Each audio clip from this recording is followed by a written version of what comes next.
Les grandes espérances de Charles Dickens, partie 17. Chapitre 28.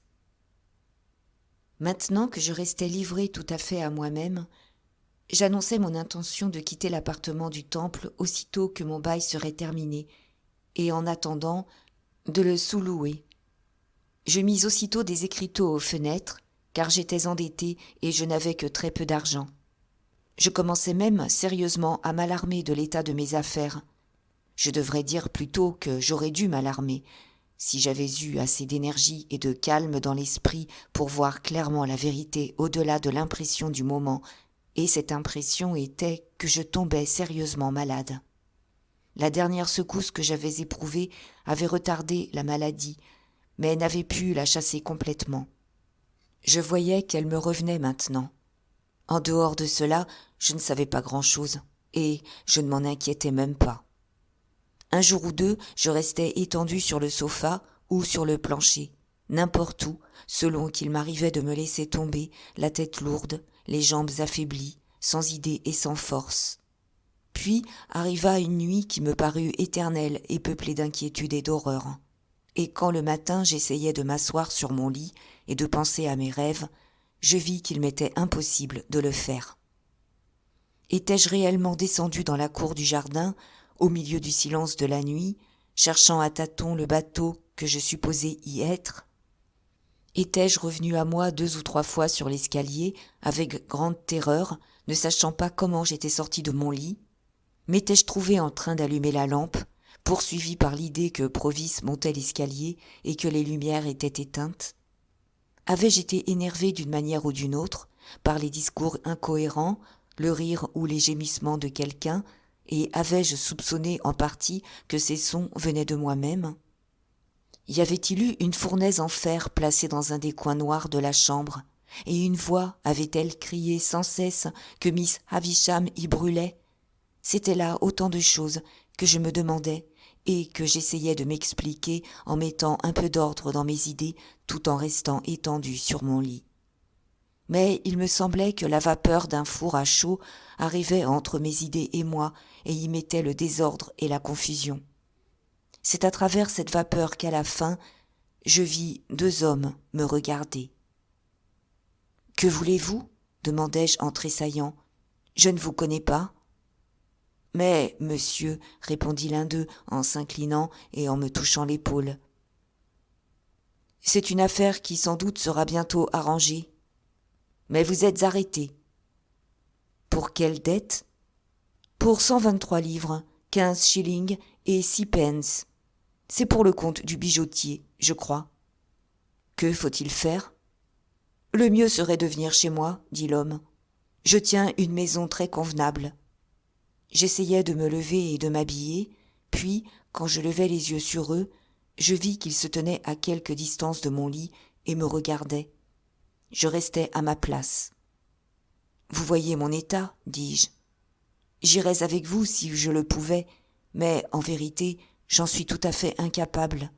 Si vous m'enlevez d'ici, je crois que je mourrai en chemin. » Peut-être répondirent-ils ou discutèrent-ils sur la situation. Autant qu'il m'en souvient, ils essayèrent de m'encourager à croire que j'étais moins mal que je ne pensais, mais je ne sais pas ce qu'ils firent, si ce n'est qu'ils s'abstinrent de m'emmener.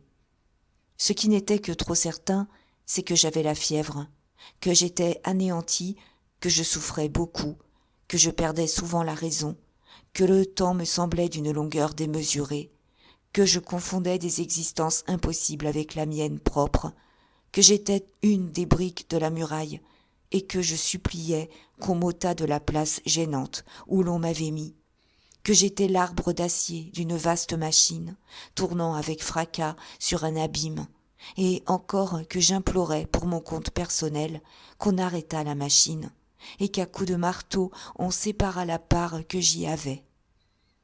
Que j'ai passé par ces phases de la maladie, je le sais, parce que je m'en souviens, et qu'en quelque sorte je le savais au moment même. Que j'ai lutté avec des personnes réelles, croyant avoir affaire à des assassins, et que j'ai compris tout d'un coup qu'elles me voulaient du bien, après quoi je tombais épuisé dans leurs bras et les laissait me remettre au lit. Je le savais aussi en revenant à la connaissance de moi-même. Mais par-dessus tout, je savais que chez tous ceux qui m'avaient entouré pendant ma maladie et que j'avais cru voir passer par toutes sortes de transformations, se dilater dans des proportions infinies, il y avait eu une tendance extraordinaire à prendre plus ou moins la ressemblance de Joe.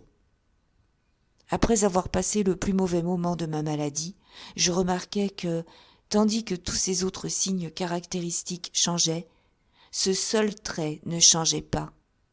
Quiconque m'approchait prenait l'apparence de Joe.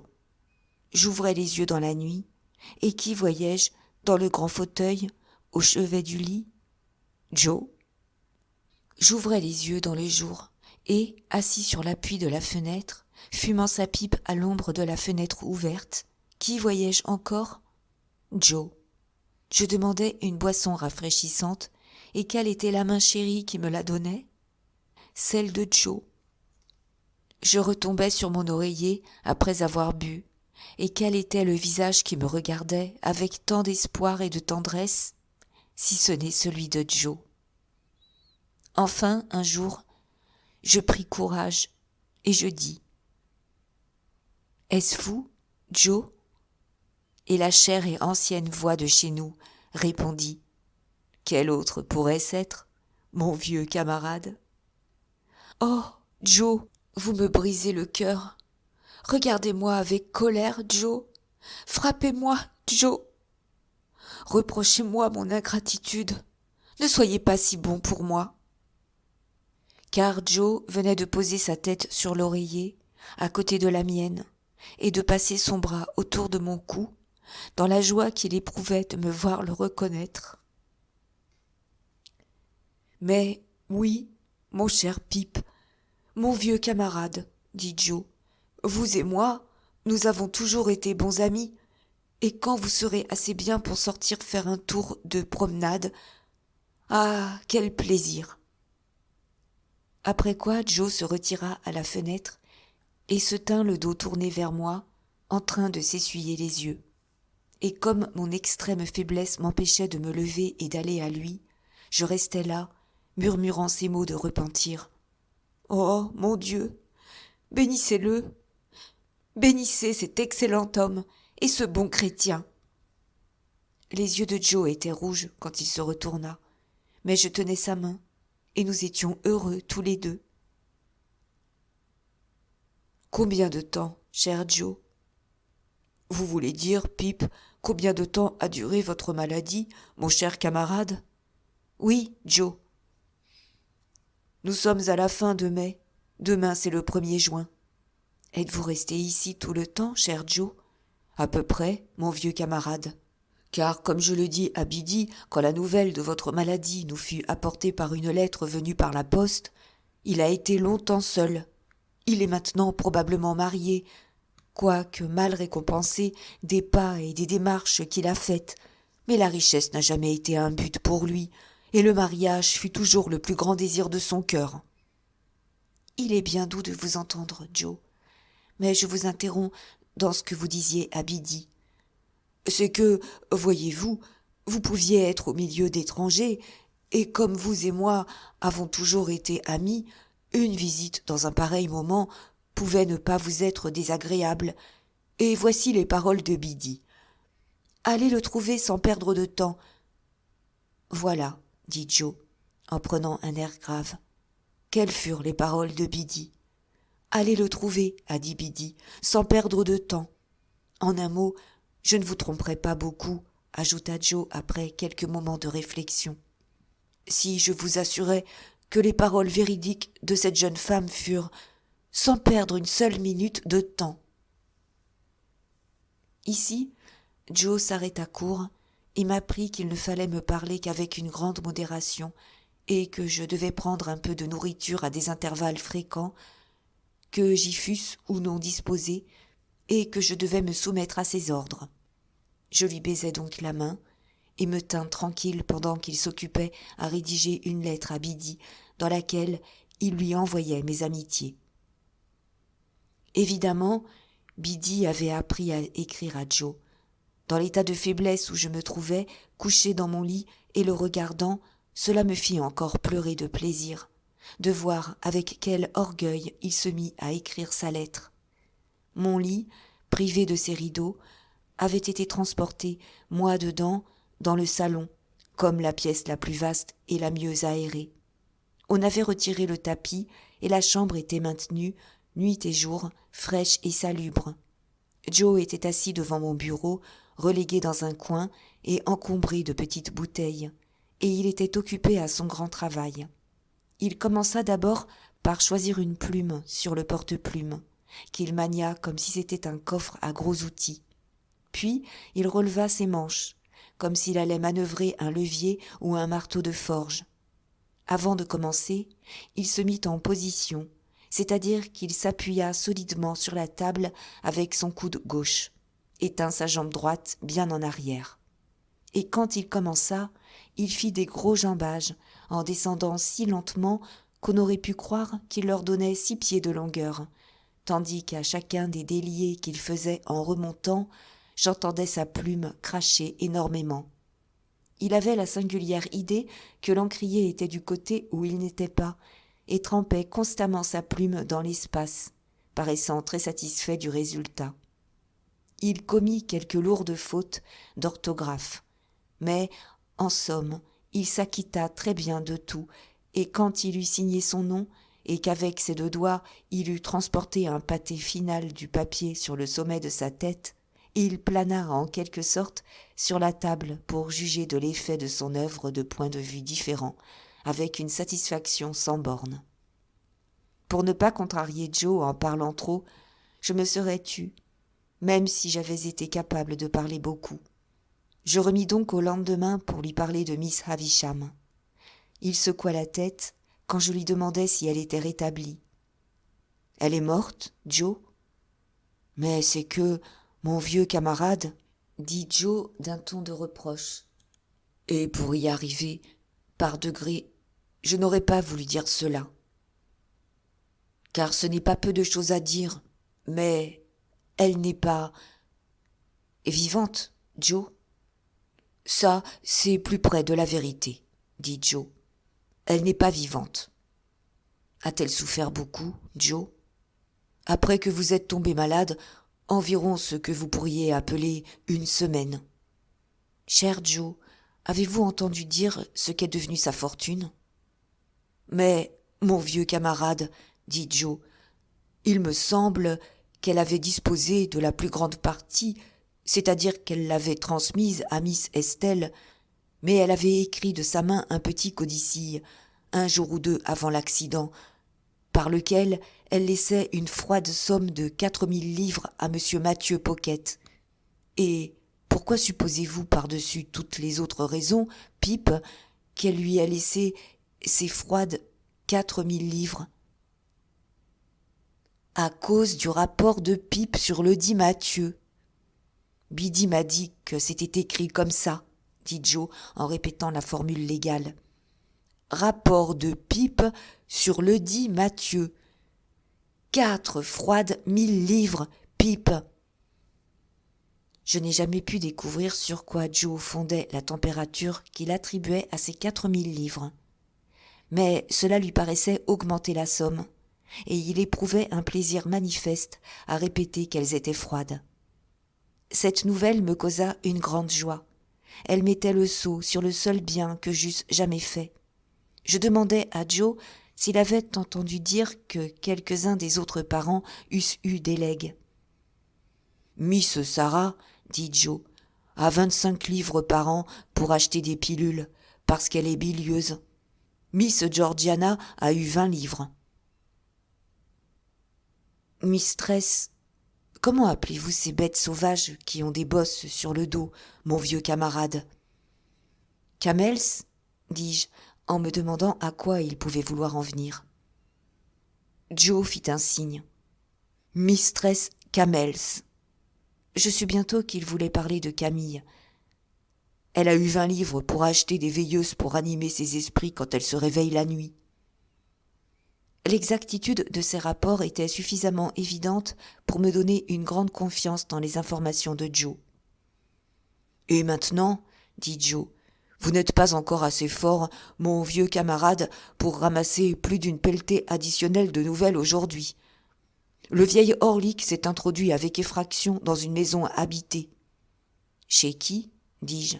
« Non, mais je vous avoue que ses manières sont devenues très bruyantes, » dit Joe en forme d'excuse.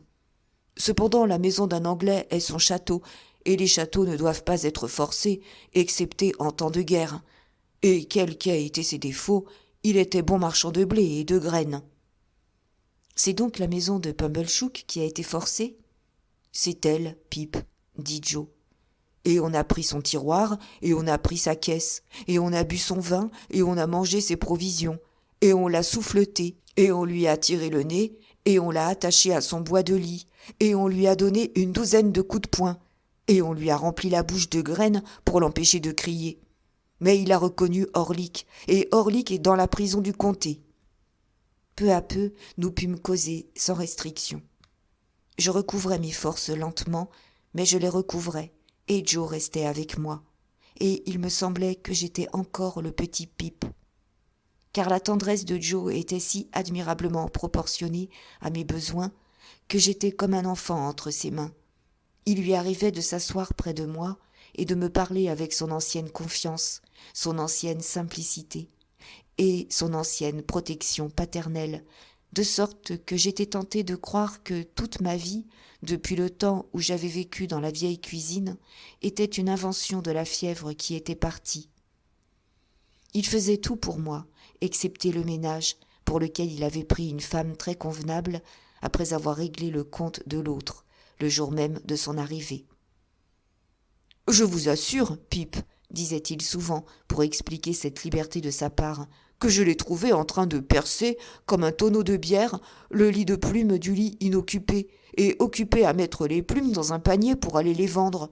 Elle aurait ensuite percé le vôtre, et elle l'aurait vidé, vous dessus, et elle aurait emporté le charbon peu à peu dans la soupière et dans le plat aux légumes, et le vin et les liqueurs dans vos bottes à la Wellington. » Nous attendions avec impatience le jour où je sortirais pour faire une promenade, comme nous avions attendu autrefois le jour où je devais entrer en apprentissage. Et quand ce jour arriva, et qu'on eut fait venir une voiture découverte, Joe m'enveloppa, me prit dans ses bras, me descendit et me mit dans la voiture, comme si j'étais encore la pauvre créature débile sur laquelle il avait si abondamment répandu les richesses de sa grande nature. Joe monta à côté de moi, et nous nous dirigeâmes ensemble vers la campagne, où la végétation était déjà luxuriante et où l'air était tout rempli des douces senteurs du printemps. C'était un dimanche.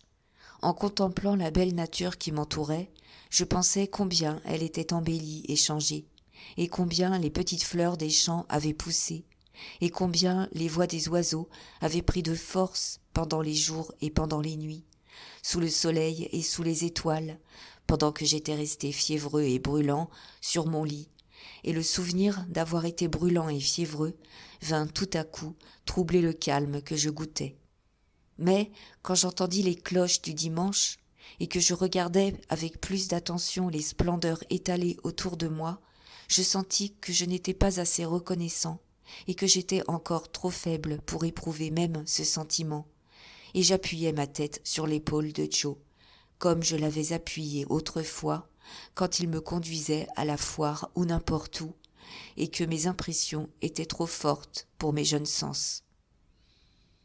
Après un moment, je devins plus calme, et nous causâmes comme nous avions coutume de causer autrefois, couchés sur l'herbe de la vieille batterie. Il n'y avait pas le moindre changement en Joe. Ce qu'il avait été à mes yeux alors, il l'était exactement à mes yeux aujourd'hui, aussi simplement fidèle et aussi simplement droit. Quand nous rentrâmes, et qu'il me prit et me porta si facilement à travers la cour et l'escalier, je pensais à cette soirée de Noël, si fertile en événements, où il m'avait porté à travers les marais. Nous n'avions pas encore fait la moindre allusion à mon changement de fortune, et j'ignorais aussi ce qu'il savait de ma vie dans ces derniers temps. Je doutais tant de moi-même en ce moment, et j'avais une telle confiance en lui, que je ne savais pas si je devais lui en parler, quand il ne le faisait pas. Avez-vous appris, Joe lui demandai-je ce soir-là, après mûre considération, pendant qu'il fumait sa pipe à la fenêtre. Avez-vous appris qui était mon protecteur ? J'ai entendu dire quelque chose, répondit Joe, comme si ce n'était pas Miss Havisham, mon vieux camarade. Vous a-t-on dit qui c'était, Joe ? Mais j'ai entendu dire quelque chose comme si c'était la personne qui avait envoyé la personne qui vous a donné les banknotes aux 3 jolis bateliers, Pip. C'était bien cela, en effet. C'est surprenant, dit Joe du ton le plus placide du monde. Avez-vous entendu dire qu'il était mort, Joe ? Demandai-je ensuite, avec une défiance croissante. Qui ? Celui qui vous a envoyé les banknotes, Pip ? Oui. Je pense, dit Joe, après avoir réfléchi longtemps, et en regardant d'une manière évasive l'appui de la fenêtre, que j'ai entendu dire, d'une manière ou d'une autre, qu'il lui était arrivé quelque chose comme cela. Avez-vous appris quelque chose de sa vie, Joe ? Rien de particulier, Pip. S'il vous plaisait d'en apprendre, Joe, commençai-je à dire, quand Joe se leva et vint à mon sofa. Voyez-vous, Pip, mon vieux camarade, dit-il, nous sommes toujours les meilleurs amis, n'est-ce pas, Pip ? J'étais gêné pour lui répondre. Très bien, alors, dit Joe, comme si j'avais répondu. Tout est pour le mieux, c'est convenu.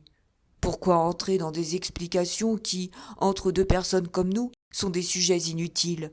Oh Dieu, pensez à votre pauvre sœur et à ses colères, et ne vous souvenez-vous plus de son bâton ? Si fait, je m'en souviens, Joe. Voyez-vous, Pip, mon vieux camarade, dit Joe, je faisais tout ce que je pouvais pour mettre une séparation entre vous et le bâton, mais mon pouvoir n'était pas toujours égal à mes intentions, car lorsque votre pauvre sœur avait dans la tête l'idée de tomber sur vous, il était assez dans son habitude favorite de tomber sur moi, si je faisais de l'opposition, et de retomber ensuite encore plus lourdement sur vous. J'ai souvent remarqué cela. Ce n'est pas en tiraillant la barbe d'un homme, ni en le secouant 2 ou 3 fois, ce dont votre sœur ne se privait pas, qu'on empêche un homme de se mettre entre un pauvre petit enfant et un châtiment. Mais quand ce pauvre petit enfant n'en est que plus sévèrement châtié, parce qu'on a secoué l'autre et tiré sa barbe, alors cet homme se dit naturellement à lui-même « Où est le bien que tu as voulu faire ?» Je t'avoue, se dit l'homme, que je vois le mal, mais que je ne vois pas le bien. Je m'en rapporte à vous, monsieur, pour m'en montrer le bien. L'homme dit cela, observai-je, en voyant que Joe attendait ma réponse. Oui, l'homme dit cela, reprit Joe. Et a-t-il raison, cet homme, de dire cela ? Cher Joe, il a toujours raison. Bien, mon vieux camarade, dit Joe. Alors je m'en rapporte à vos paroles, s'il a toujours raison. Quoiqu'en général, il est plutôt tort, il a raison quand il dit ceci. Supposant que lorsque vous gardiez quelque petite affaire pour vous seul, alors que vous étiez petit, vous la gardiez parce que vous saviez que le pouvoir de Gargery à tenir le bâton à distance n'était pas égal à ses intentions. Donc, qu'il n'en soit plus question entre gens comme nous, et ne laissons pas échapper de remarques sur des sujets inutiles. Biddy s'est donné bien de la peine avant mon départ, car cela a été horriblement dur à me faire comprendre, pour que je visse clair dans tout ceci, et que, voyant clair, je lui donne un coup d'épaule.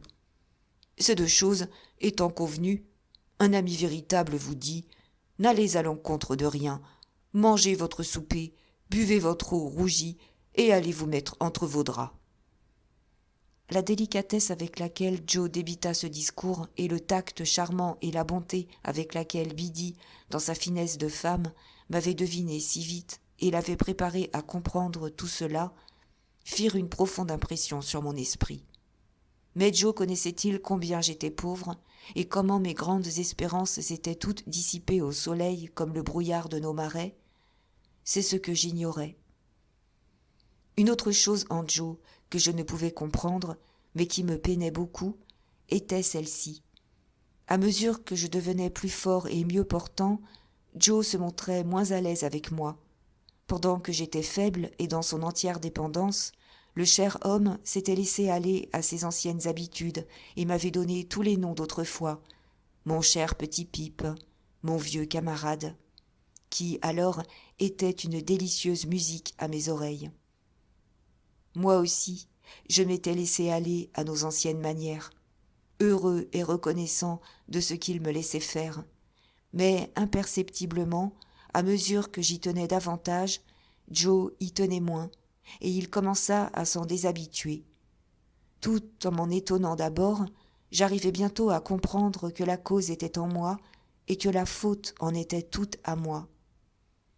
Ah, n'avais-je donné à Joe aucune raison de douter de ma constance et de penser que, dans la prospérité, je deviendrais froid avec lui et que je le repousserais? N'avais-je donné au cœur innocent de Joe aucun motif de sentir instinctivement qu'à mesure que je reprenais des forces, son pouvoir sur moi s'affaiblirait et qu'il ferait mieux de me lâcher à temps et de me laisser aller avant que je ne m'affranchisse moi-même? C'était en allant promener dans les jardins du temple, pour la 3e ou 4e fois, appuyé sur le bras de Joe, que je vis bien clairement le changement qui s'était opéré en lui. Nous nous étions assis sous la chaude lumière du soleil, regardant la rivière, et il m'arriva de dire au moment où nous nous levions : « Voyez, Joe, je puis très bien marcher maintenant. Vous allez me voir rentrer seul. »« Il ne faudrait pas vous forcer pour cela, Pip, » dit Joe, « mais je serais heureux de vous en voir capable, monsieur. » Le dernier mot me choqua. Pourtant, comment me plaindre ? Je n'allais pas plus loin que la grille du jardin. Alors je prétendis être plus faible que je ne l'étais réellement, et je demandai à Joe de me donner le bras. Joe me le donna, mais il était pensif. De mon côté, j'étais pensif aussi, car comment arrêter ce changement naissant en Joe ? C'était une grande perplexité pour mes pensées déchirées de remords. Que j'eusse honte de lui dire exactement dans quel état je me trouvais et où j'en étais arrivé, je ne cherche pas à le cacher. Mais j'espère que les motifs de mon hésitation n'étaient pas tout à fait indignes. Il aurait voulu m'aider à sortir de tous ces petits tracas. Je le savais, et je savais qu'il ne devait pas m'aider et que je ne devais pas souffrir qu'il m'aidât. Ce fut une triste soirée pour tous deux, mais avant d'aller nous coucher, j'avais résolu d'attendre jusqu'au lendemain. Le lendemain était un dimanche. Je commencerais une nouvelle vie avec la nouvelle semaine. Le lundi matin, je parlerais à Joe de son changement, je mettrais de côté ce dernier vestige de réserve, je lui dirais ce que j'avais dans la pensée. Ce second point n'était pas encore tout à fait résolu. Et pourquoi je ne m'étais pas décidé à aller retrouver Herbert ? Et alors la confiance de Joe serait reconquise pour toujours. À mesure que je me rassérénais, Joe se rassérénait aussi, et il me sembla qu'il avait pris aussi sympathiquement une résolution. Nous passâmes tranquillement la journée du dimanche, et nous gagnâmes la campagne en voiture pour nous promener à pied dans les champs. « Je remercie le ciel d'avoir été malade, Joe, » dis-je. « Cher vieux Pip, mon vieux camarade, vous en êtes maintenant presque revenu, monsieur. » « Ça a été un temps mémorable pour moi, Joe. »« Comme pour moi, monsieur, » répondit Joe. « Nous avons passé ensemble un temps que je n'oublierai jamais, Joe.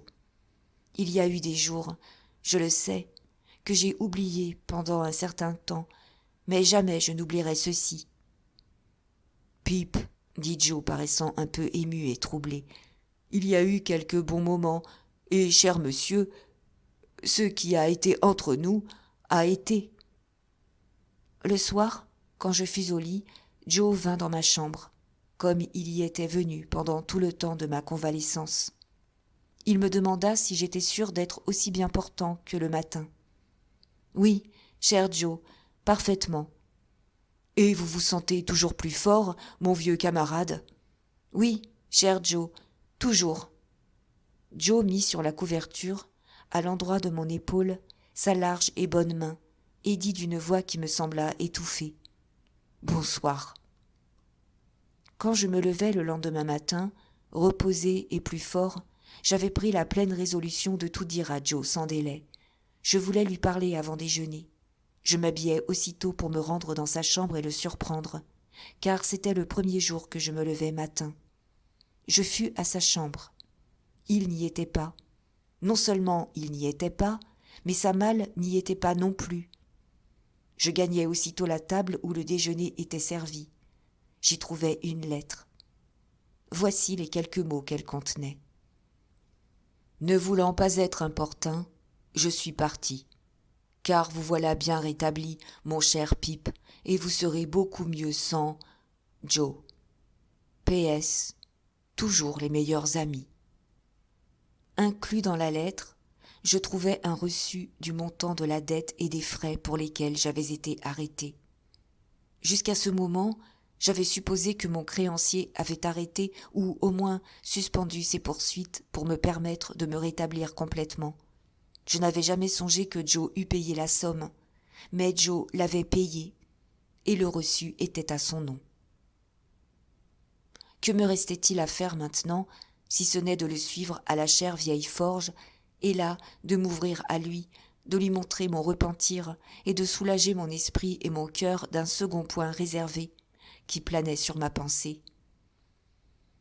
Mon idée était d'aller à Biddy, de lui montrer combien je revenais humble et repentant, de lui dire comment j'avais perdu tout ce que j'avais autrefois espéré, de lui rappeler mes anciennes confidences dans les premiers temps où je m'étais trouvé malheureux, puis de lui dire enfin « Biddy, je crois que tu m'aimais bien autrefois, alors même que mon cœur vagabond s'écartait de toi. Si tu peux m'aimer seulement la moitié de ce que tu m'aimais autrefois, si tu peux me prendre avec toutes mes fautes et toutes les désillusions qui sont tombées sur ma tête, et si tu peux me recevoir comme un enfant auquel on pardonne. Et vraiment, je suis bien chagrin, Biddy, et j'ai bien besoin d'une voix douce et d'une main consolatrice. J'espère être maintenant un peu plus digne de toi que je ne l'étais alors. Pas beaucoup, mais un peu. Biddy, c'est à toi de dire si je travaillerai à la forge avec Joe, ou si j'essayerai une occupation différente dans ce pays, ou si nous irons dans quelque ville lointaine, où m'attend une situation que je n'ai point acceptée quand on me l'a offerte, car je voulais auparavant connaître ta réponse. Et maintenant, Biddy, si tu peux me dire que tu m'accompagnes en ce monde, tu en feras assurément un meilleur monde pour moi, et de moi, un meilleur homme pour lui, et je ferai tous mes efforts pour en faire un meilleur monde pour toi. Tel était mon projet. Après 3 jours de plus de convalescence, je partis pour notre vieil endroit afin de le mettre à exécution. Tout ce qu'il me reste à dire, c'est comment j'ai réussi. Chapitre 29. La nouvelle de la lourde chute que ma haute fortune avait éprouvée était arrivée avant moi dans mon pays natal et dans ses environs. Je trouvais le cochon bleu au courant de la nouvelle, et je trouvais même qu'il en résultait un grand changement dans sa conduite à mon égard. Autant le cochon avait recherché mon estime avec une chaleureuse assiduité quand j'étais en possession de mes espérances, autant le cochon était froid maintenant que la fortune m'abandonnait. Il faisait nuit quand j'arrivais très fatigué de ce voyage que j'avais fait si souvent et si facilement autrefois. Le cochon bleu ne put me donner ma chambre accoutumée, laquelle était occupée, sans doute par quelqu'un qui avait des espérances, et ne put m'assigner qu'une retraite des plus humbles parmi les pigeons et les chaises de poste de la cour. Mais je goûtais un aussi profond sommeil dans ce logement que dans le plus bel appartement que le cochon aurait pu me donner, et la qualité de mes rêves fut à peu près la même qu'elle aurait été dans la meilleure chambre à coucher. De grand matin, pendant qu'on préparait mon déjeuner, j'allais faire un tour du côté de Satis House. Il y avait des affiches collées sur la porte et des morceaux de tapis pendus hors des fenêtres, annonçant la vente à la criée des articles de ménage, meubles et effets pour la semaine suivante. La maison elle-même devait être vendue comme vieux matériaux et abattue. Lot premier, était écrit en grosses lettres au blanc d'Espagne sur la brasserie. L'eau deuxième sur cette partie du bâtiment principal qui était restée fermée si longtemps. D'autres lots étaient marqués sur différentes parties des constructions et le lierre avait été arraché pour faire place aux écriteaux, et il y en avait déjà beaucoup traînant dans la poussière, et tout flétri. Entrant un instant par la porte ouverte et regardant autour de moi de l'air maussade d'un étranger qui n'a rien à faire dans l'endroit où il se trouve, je vis le commis du commissaire-priseur se promener sur les fûts et les désigner à haute voix à un rédacteur du catalogue qui, plume en main, se faisait un pupitre provisoire du fauteuil à roues que j'avais si souvent poussé en chantant le vieux Clem. Quand je revins au Cochon Bleu pour déjeuner, je trouvai Pumblechook causant avec l'aubergiste. M. Pumblechook, qui ne paraissait pas avoir gagné depuis sa dernière aventure nocturne, m'attendait et m'adressa la parole dans les termes suivants. « Jeune homme, je suis fâché de vous voir tomber, mais pouvait-on s'attendre à autre chose ? Pouvait-on s'attendre à autre chose ? Pouvait-on s'attendre à autre chose ?» Comme il étendait la main avec le geste magnifique d'un homme qui pardonne, et comme j'étais brisé et accablé par la maladie, et peu porté à quereller, je le laissai faire. « William, dit M. Pumblechook au garçon, mettez un muffin sur la table. En sommes-nous vraiment là ? En sommes-nous vraiment arrivés là ?» Je m'assis de mauvaise humeur devant mon déjeuner. M. Pumblechook se tint devant moi, et, avant que je n'eusse eu le temps de toucher la théière, il me versa du thé de l'air d'un bienfaiteur qui avait résolu de me rester fidèle jusqu'au dernier jour. « William, dit M. Pumblechook, avec tristesse, servez le sel. Dans ces temps plus heureux, dit-il en s'adressant à moi, je crois que vous preniez du sucre. Preniez-vous du lait ? Oui, n'est-ce pas ? Du sucre et du lait. William, apportez du cresson. Merci, dis-je brièvement, mais je ne mange pas de cresson. Vous ne mangez pas de cresson ? Répondit M. Pumblechook en soupirant et en agitant sa tête à plusieurs reprises, comme s'il s'y fût attendu, et comme si cette abstinence de cresson avait le moindre rapport avec ma chute. « Vraiment, les plus simples produits de la terre, vous n'en mangez pas, décidément. » « N'en apportez pas, William. » Je continuai mon déjeuner, et M. Pumblechook continua à rester près de moi avec son regard de poisson et sa respiration bruyante comme toujours. « Il ne lui reste plus que la peau et les os, pensa Pumblechook à haute voix.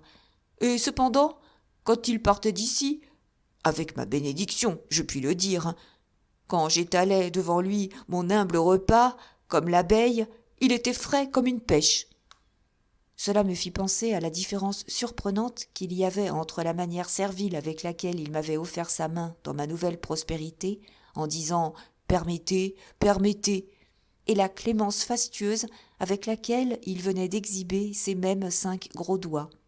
« Ah, continua-t-il, en me passant le pain et le beurre, allez-vous chez Joseph ? » « Au nom du ciel, dis-je, en éclatant malgré moi, que vous importe où je vais ?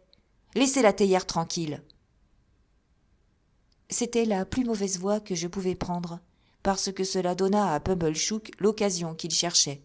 « Oui, jeune homme, » dit-il en lâchant le manche de l'objet en question, et en se reculant d'un ou deux pas de ma table, parlant de manière à être entendu de l'aubergiste et du garçon qui était à la porte. « Je laisserai cette théière tranquille. Vous avez raison, jeune homme. Une fois par hasard, vous avez raison. Je m'oublie moi-même quand je prends intérêt à votre déjeuner, au point de vouloir rendre des forces à votre corps épuisé par les effets débilitants de la prodigalité et le stimuler par la nourriture saine de vos ancêtres. Et pourtant, dit Pumblechook en se tournant vers l'aubergiste et le garçon et en m'indiquant en allongeant le bras, voilà celui que j'ai constamment fait jouer dans les heureux jours de son enfance. Ne me dites pas que cela ne se peut pas. Je vous assure que c'est lui. » Un murmure étouffé des 2 individus interpellés servit de réponse. Le garçon semblait même particulièrement affecté. « C'est lui, dit Pumblechook, que j'ai promené dans ma voiture. C'est lui que j'ai vu élevé à la main. C'est lui de la sœur duquel j'étais l'oncle par alliance. Qu'il le nie s'il le peut. Le garçon semblait convaincu que je ne pouvais pas le nier et que cela donnait un mauvais air à l'affaire. « Jeune homme, dit Pumblechook en me jetant sa tête en avant comme autrefois, vous allez chez Joseph. Que m'importe, me demandez-vous, où vous allez. Je vous dis, monsieur, que vous allez chez Joseph. » Le garçon toussa comme pour m'inviter modestement à passer là-dessus. « Maintenant, dit Pumblechook, et tout cela avec l'air exaspéré d'un homme qui aurait défendu la cause de la vertu et qui était parfaitement convaincant et concluant. Je vous dirai ce qu'il faut dire à Joseph. Voici, présent, le propriétaire du Cochon Bleu, qui est connu et respecté dans cette ville, et voici William, dont le nom de famille est Podkins, si je ne me trompe. Vous ne vous trompez pas, monsieur, dit William. En leur présence, continua Pumblechook, je vais vous dire, jeune homme, ce que vous direz à Joseph. Vous direz, Joseph, j'ai vu aujourd'hui mon premier bienfaiteur et le fondateur de ma fortune. Je ne dirai pas ces noms, Joseph, c'est inutile. Mais c'est ainsi qu'on veut bien l'appeler dans la ville, et j'ai vu cet homme. Je jure que je ne le vois pas ici, dis-je. Dites cela encore, repartit Pumblechook. Dites que vous avez dit cela, et Joseph lui-même trahira probablement sa surprise. Ici, vous vous méprenez sur son compte, dis-je. Je le connais mieux que vous. Dites, continua Pumblechook. Joseph, j'ai vu cet homme, et cet homme ne vous veut pas de mal et ne me veut pas de mal. Il connaît votre caractère, et il sait combien vous êtes brute et ignorant. Il connaît mon caractère, et il connaît mon ingratitude. Oui, Joseph, direz-vous. Et ici, Pumblechook agita sa tête et sa main. Il connaît mon manque total de reconnaissance, il le connaît comme personne ne peut le connaître. Vous ne le connaissez pas, vous, Joseph n'étant pas appelé à le connaître, mais cet homme le connaît. Tout en le reconnaissant vain et impudent, j'étais réellement abasourdi de voir qu'il avait l'aplomb de me parler ainsi. Joseph, direz-vous, il m'a donné le petit message que je vous répète maintenant, c'est que, dans mon abaissement, il a vu le doigt de Dieu. Il a reconnu ce doigt en le voyant, Joseph. Il l'a vu distinctement. Le doigt de Dieu a tracé ses lignes. Il a payé d'ingratitude son premier bienfaiteur et le fondateur de sa fortune. Mais cet homme a dit qu'il ne se repentait pas de ce qu'il avait fait, Joseph. Pas du tout. Que c'était juste, que c'était bon, que c'était bienveillant, et que si c'était à recommencer, il le ferait encore. Il est dommage, dis-je, d'un ton dédaigneux en terminant mon déjeuner interrompu, que cet homme n'ait pas énuméré ce qu'il avait fait et ce qu'il ferait encore. Propriétaire du Cochon Bleu, s'écria Pumblechook en s'adressant au maître de l'auberge et à William.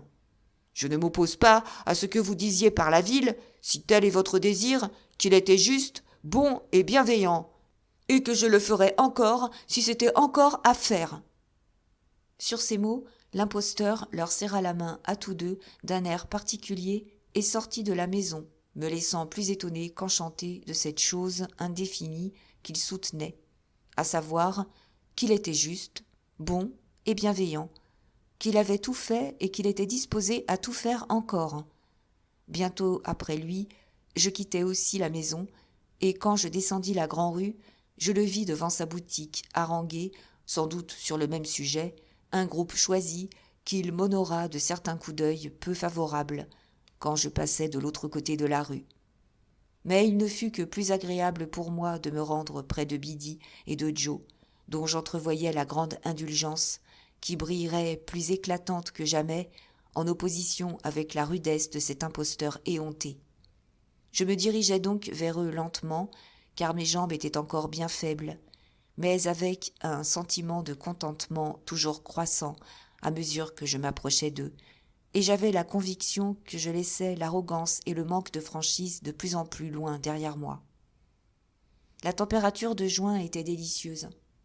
Le ciel était bleu, les alouettes planaient bien haut sur les blés verts. Je trouvais ce pays bien plus beau que je ne l'avais encore trouvé. Bien des images agréables de la vie que j'aurais voulu y mener et l'idée du changement avantageux qui s'opérait dans mon caractère, quand j'aurais auprès de moi un guide dont je connaissais la foi naïve et la sagesse simple, m'accompagnaient en chemin. Elles éveillaient en moi une douce émotion, car mon cœur était adouci par mon retour, et il était survenu de tels changements que j'étais comme quelqu'un qui reviendrait de lointains voyages et qui rentrerait nu-pieds dans ses foyers après avoir erré pendant plusieurs années. La maison d'école où Biddy était maîtresse m'était inconnue, mais la petite ruelle détournée par laquelle j'entrais dans le village me fit passer devant. Je fus désappointé de trouver que c'était jour de congé.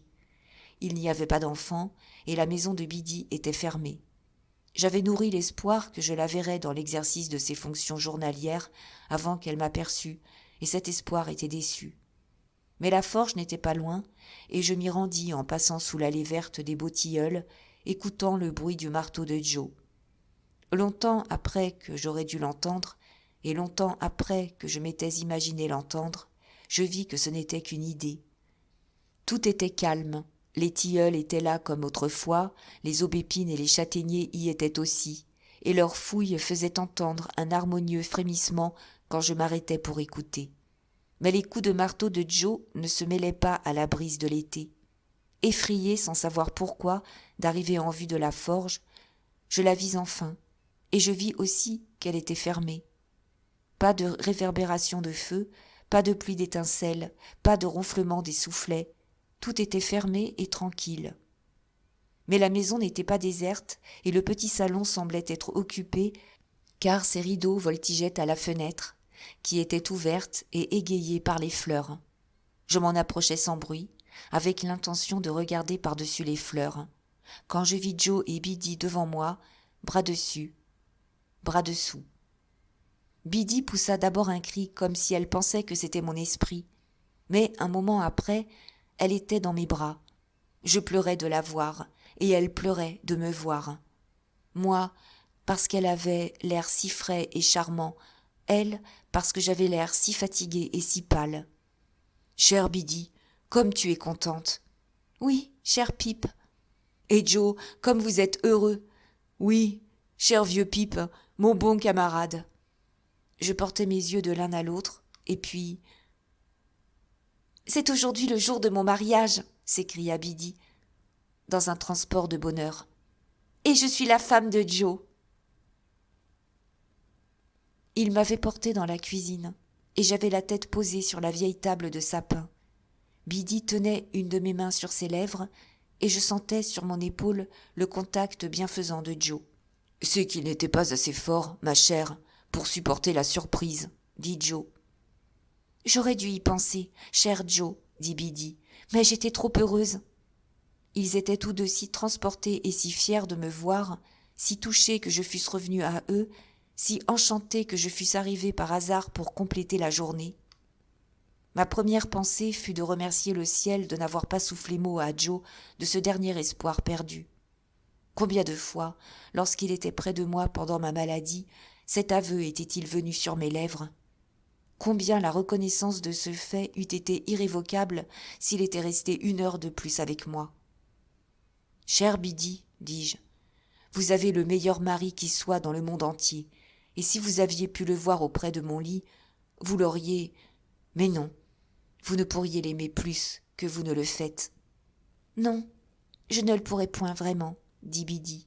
« Et vous, cher Joe, vous avez la meilleure femme qui soit dans le monde entier, et elle vous rendra aussi heureux que vous méritez de l'être, cher et noble Joe. » Joe me regarda les lèvres tremblantes, et tout franchement, il porta sa manche sur ses yeux.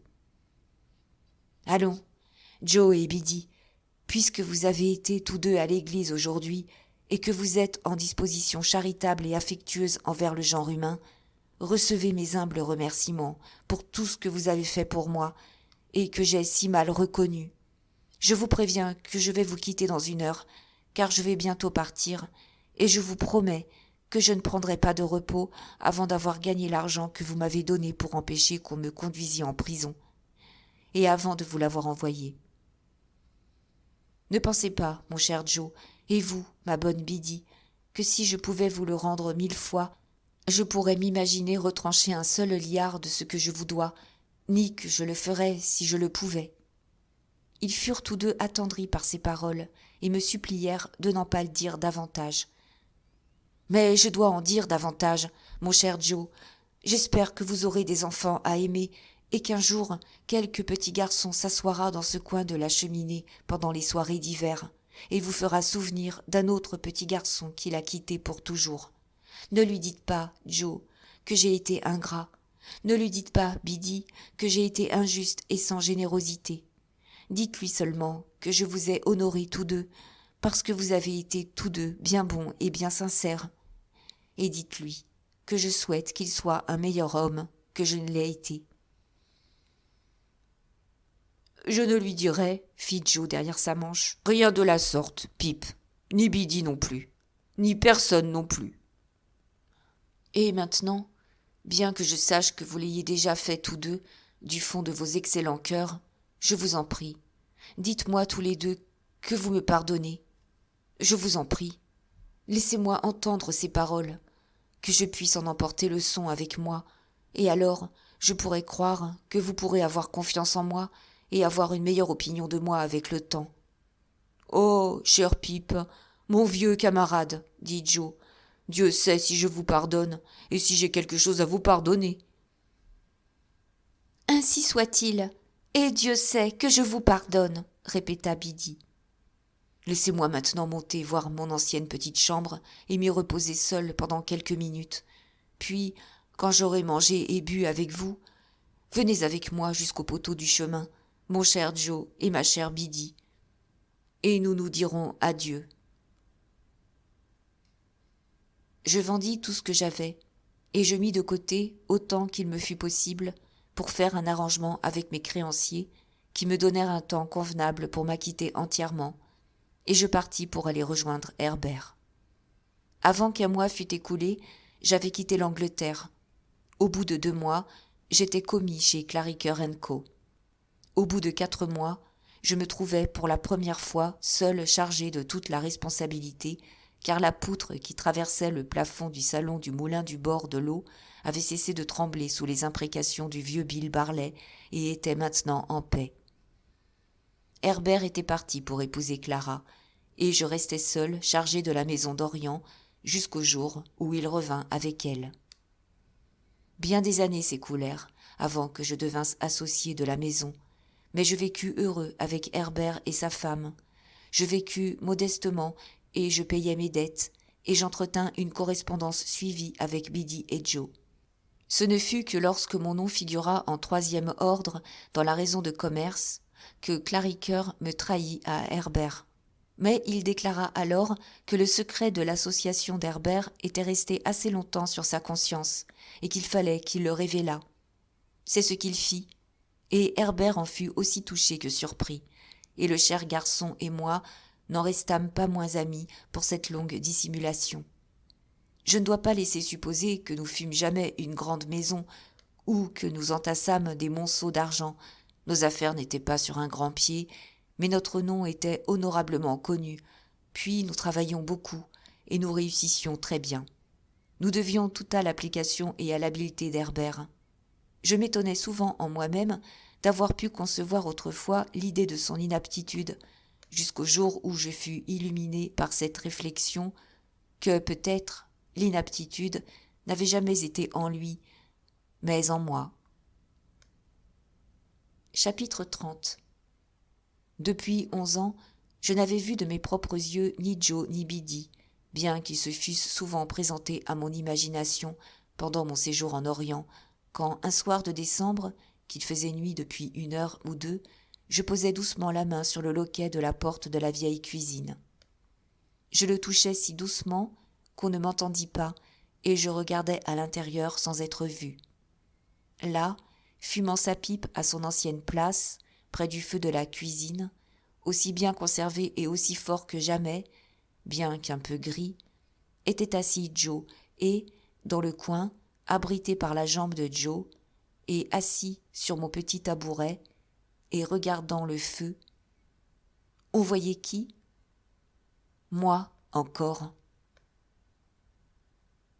Nous lui avons donné le nom de Pip en souvenir de vous, mon cher vieux camarade, dit Joe, rempli de joie, quand il me vit prendre un autre tabouret à côté de l'enfant, à qui je ne tirais pas les cheveux, et nous avons espéré qu'il grandirait un petit bout comme vous, et nous croyons que c'est ce qu'il fait.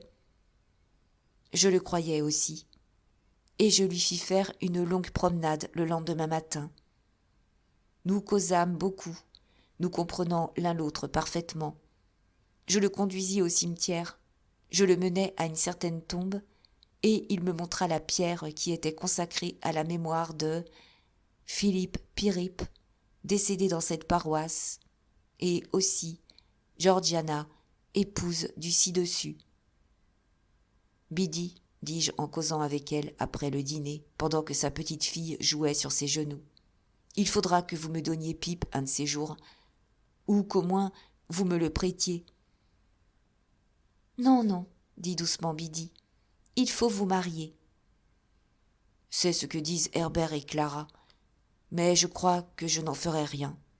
Je me suis si bien installée chez eux que cela n'est même pas du tout probable. Je suis tout à fait un vieux garçon. Biddy baissa les yeux sur son enfant et porta ses petites mains à ses lèvres. Puis elle mit sa bonne main maternelle, avec laquelle elle l'avait touché, dans la mienne. Il y avait quelque chose dans cette action et dans la légère pression de l'anneau de mariage de Biddy qui avait en soi une douce éloquence. « Cher Pip, dit Biddy, êtes-vous bien sûr que votre cœur ne bat plus pour elle ?»« Oh oui, je ne le pense pas, du moins, Biddy. »« Dites-moi comme à une vieille amie. L'avez-vous tout à fait oubliée ?»« Ma chère Biddy, je n'ai rien oublié de ce qui a eu dans ma vie une grande importance, et peu de ce qui y a eu quelque importance. Mais ce pauvre rêve, comme je l'appelais autrefois, est envolé, Biddy, tout à fait envolé. Cependant je savais, tout en disant cela, que j'avais une secrète intention de visiter seule, ce soir-là, l'emplacement de la vieille maison, et cela en souvenir d'elle. Oui, en souvenir d'Estelle. J'avais d'abord entendu dire qu'elle menait une vie des plus malheureuses, et qu'elle était séparée de son mari, qui l'avait traitée très brutalement et qui avait la réputation d'être un composé d'orgueil, d'avarice, de méchanceté et de petitesse. J'avais appris ensuite la mort de son mari, à la suite d'un accident causé par ses mauvais traitements sur un cheval. Il y avait quelque 2 ans que ce bonheur lui était arrivé, et je supposais qu'elle était remariée. On dînait de bonne heure chez Joe, et j'avais largement le temps, sans presser ma causerie avec Biddy, d'aller au vieil endroit avant la nuit. Mais, tout en flânant sur le chemin, pour regarder les objets d'autrefois et pour penser au passé, le jour était tout à fait tombé quand j'arrivais. Il n'y avait plus de maison, plus de brasserie, plus de bâtiment, si ce n'est le mur du vieux jardin. L'espace vide avait été entouré d'une grossière palissade, et, en regardant par-dessus, je vis que quelques branches du vieux lierre avaient repris racine et poussaient tranquillement en couvrant de leur verdure de petits monceaux de ruines.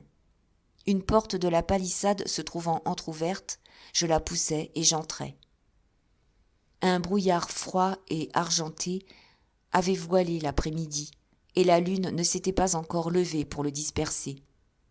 Mais les étoiles brillaient au-dessus du brouillard et la lune allait paraître et la soirée n'était pas sombre. Je pouvais me retracer l'emplacement de chaque partie de la vieille maison, de la brasserie, des portes et des tonneaux. Je l'avais fait et je regardais le long d'une allée du jardin dévasté quand j'y aperçus une ombre solitaire. Cette ombre montra qu'elle m'avait vu. Elle s'était avancée vers moi, mais elle resta immobile. En approchant, je vis que c'était l'ombre d'une femme. Quand j'approchai davantage encore, elle fut sur le point de s'éloigner.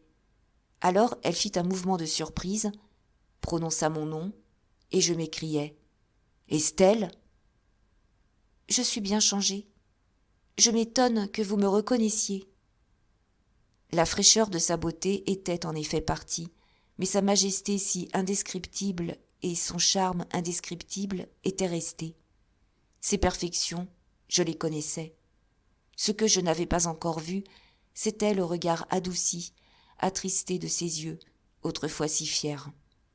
Ce que je n'avais pas encore vu, c'était la pression affectueuse de sa main, autrefois insensible. Nous nous assîmes sur un banc près de là, et je dis, après tant d'années, il est étrange que nous nous rencontrions, Estelle, ici même, où nous nous sommes vus pour la première fois. Y venez-vous souvent ? Je ne suis jamais revenue ici depuis. Ni moi. La lune commençait à se lever, et je pensais au regard placide dirigé vers le plafond blanc par celui qui n'était plus. La lune commençait à se lever, et je pensais à la pression de sa main sur ma main, quand je lui eus dit les dernières paroles qu'il eût entendues sur terre. Estelle rompit la première le silence qui s'était établi entre nous. J'ai très souvent espéré et désiré revenir, mais j'ai été empêchée par bien des circonstances. Pauvre vieille maison. Le brouillard argenté fut effleuré par les premiers rayons de la lune, et les mêmes rayons effleurèrent les larmes qui coulaient de ses yeux. Ignorant que je les voyais, elle dit « Vous êtes-vous demandé, en marchant de long en large, comment il se fait que ce terrain soit dans cet état ?»« Oui, Estelle. »« Le terrain m'appartient. C'est le seul bien que je n'ai pas abandonné. Tout le reste m'a quitté petit à petit. Mais j'ai gardé ce terrain. Il a été le sujet de la seule résistance décidée que j'ai faite pendant toutes ces années de malheur. Doit-on y construire ? Oui, on finira par là. Je suis venue ici pour lui faire mes adieux avant ce changement. Et vous ? Dit-elle, du ton d'intérêt touchant avec lequel on parle à une personne qui va s'éloigner. Resterez-vous toujours à l'étranger ? Toujours. Et vous êtes heureux, j'en suis sûre ? Je travaille beaucoup pour avoir de quoi vivre, donc je suis heureux. J'ai souvent pensé à vous, dit Estelle. Vraiment ? Tout dernièrement, très souvent. Il y eut un temps long et pénible où j'éloignais de moi le souvenir de ce que j'avais repoussé quand j'ignorais ce que cela valait. Mais depuis, mon devoir n'a plus été incompatible avec ce souvenir, et je lui ai donné une place dans mon cœur. Vous avez toujours eu votre place dans mon cœur, dis-je. Et nous gardâmes encore le silence, jusqu'au moment où elle reprit. J'étais loin de penser que je prendrais congé de vous en quittant cet endroit. Je suis bien aise de le faire. Vous êtes bien aise de nous séparer encore, Estelle ? Pour moi, partir est une pénible chose. Pour moi, le souvenir de notre séparation a toujours été aussi triste que pénible. Mais vous m'avez dit autrefois, repartit Estelle avec animation, Dieu vous bénisse, Dieu vous pardonne. Et si vous avez pu me dire cela alors, vous n'hésiterez pas à me le dire maintenant. Maintenant que la souffrance a été plus forte que toutes les autres leçons et m'a appris à comprendre ce qu'était votre cœur. J'ai été courbée et brisée, mais, je l'espère, pour prendre une forme meilleure. Soyez aussi discret et aussi bon pour moi que vous l'étiez, et dites-moi que nous sommes amis. Nous sommes amis, dis-je en me levant et me penchant vers elle au moment où elle se levait de son banc. Et continuerons-nous à rester amis séparables ? Dit Estelle. Je pris sa main dans la mienne et nous nous rendîmes à la maison démolie. Et comme les vapeurs du matin s'étaient levées depuis longtemps quand j'avais quitté la forge, de même les vapeurs du soir s'élevaient maintenant, et dans la vaste étendue de lumière tranquille qu'elle me laissait voir, j'entrevis l'espérance de ne plus me séparer d'Estelle. Fin de la 3e et dernière période des Espérances de Pipe. Fin du 2e volume.